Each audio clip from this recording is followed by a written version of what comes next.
Welcome back to episode of car talk. हमारे एक viewer है अमीनुल हक साहब, उन्होंने हमारे से सवाल किया है कि मैंने देखा है बैरियर टाउन के अंदर भी, उसके अलावा भी और काफ़ी सारे एरियाज़ में हर तरफ प्रॉपर्टीज़ फॉर सेल अवेलेबल हैं और बिकने के लिए पड़ी हुई, लेकिन बिक नहीं रही। हर तरफ बोर्ड लगे हुए हैं कि ये फॉर सेल है, वो फॉर सेल है।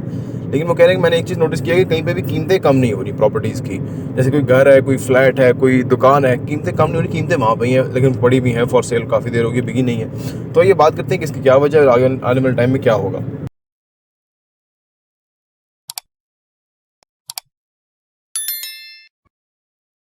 तो बिस्मिल्लाहिर्रहमानिर्रहीम, अस्सलाम वालेकुम रहमतुल्लाहि व बरकातहू। देखिए जी, जब से ये रजीम चेंज हुआ ना, तब से मैं कह रहा हूँ मुसलसल, आप ये तकरीबन 1.5 साल होने को आया कि मैं कह रहा हूँ कि ये बाइंग टाइम है, बाइंग टाइम है। इसके बाद चीज़ें जो है ना वो आपकी पहुँच से ही बाहर हो जाएंगी।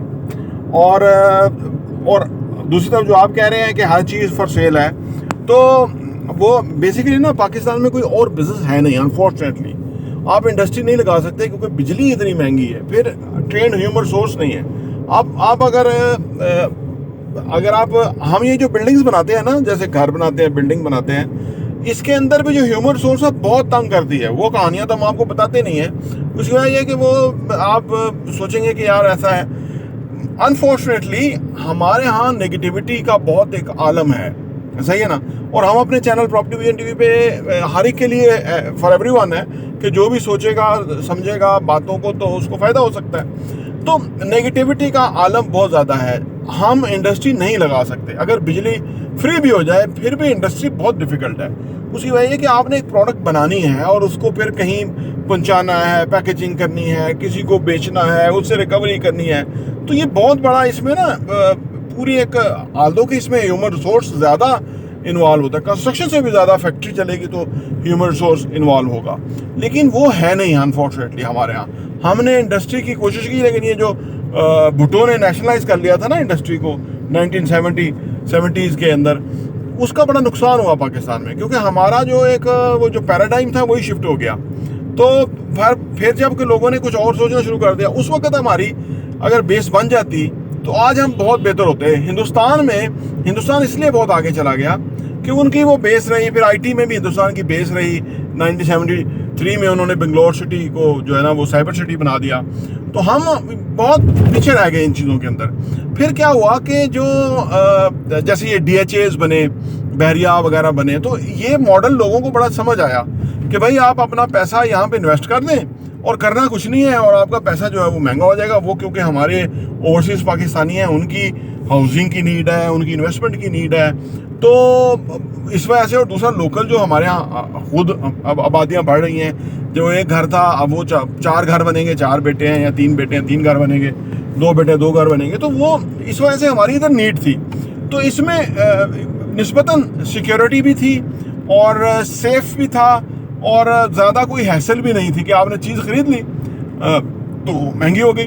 अब मैं एक अमेरिकन का इंटरव्यू सुन रहा था, तो वो कह रहा था कि मैंने वेल्थ जो क्रिएट की है वो मैंने इस तरह की कि मैंने 25 साल पहले बहुत अर्ली एज में मैंने रियल एस्टेट में, कमर्शियल प्रॉपर्टी में इन्वेस्ट कर लिया था। 25 साल के बाद वो कहाँ से कहाँ पहुँच गया। यानी जो आप सोचिए, जो 25 साल पहले किसी ने चीज़ ली होगी फॉर एग्जाम्पल 10 लाख की, तो इस वक्त वो 10 करोड़ की नहीं, शायद वो 50 करोड़ की पाकिस्तान में हो गई हो। 10 लाख की 25 साल पहले 50 करोड़ की हो गई। तो यानी आप देखें ना कि इसमें दुनिया भर में लोग बहुत पैसा कमाते हैं। तो ये मॉडल हमारे यहाँ ज़्यादा वो हो गया, लोगों को एक्सेप्ट हो गया और लोग इसके ऊपर चल पड़े। और आज आप उनको ज़बरदस्ती इससे नहीं हिला सकते। हम बड़ी कोशिश कर रहे हैं कि लोग प्लॉट ना लें, फाइलों में पैसा ना लगाएं, और कोई प्रोजेक्ट बनाएं, कंस्ट्रक्शन करें, उससे रोज़गार मिलेगा, इंडस्ट्री चलेगी वगैरह। तो लेकिन लोग जो हैं ये बहुत कम लोग इसमें आते हैं। मैंने आपको कहा ना कि एक अंदाजे के मुताबिक 10,000 जो बिल्डर्स हैं वो इस नॉर्थ पूरे रीजन में काम करते हैं। मैं लाहौर कराची के अलावा बात कर रहा हूँ, 10,000।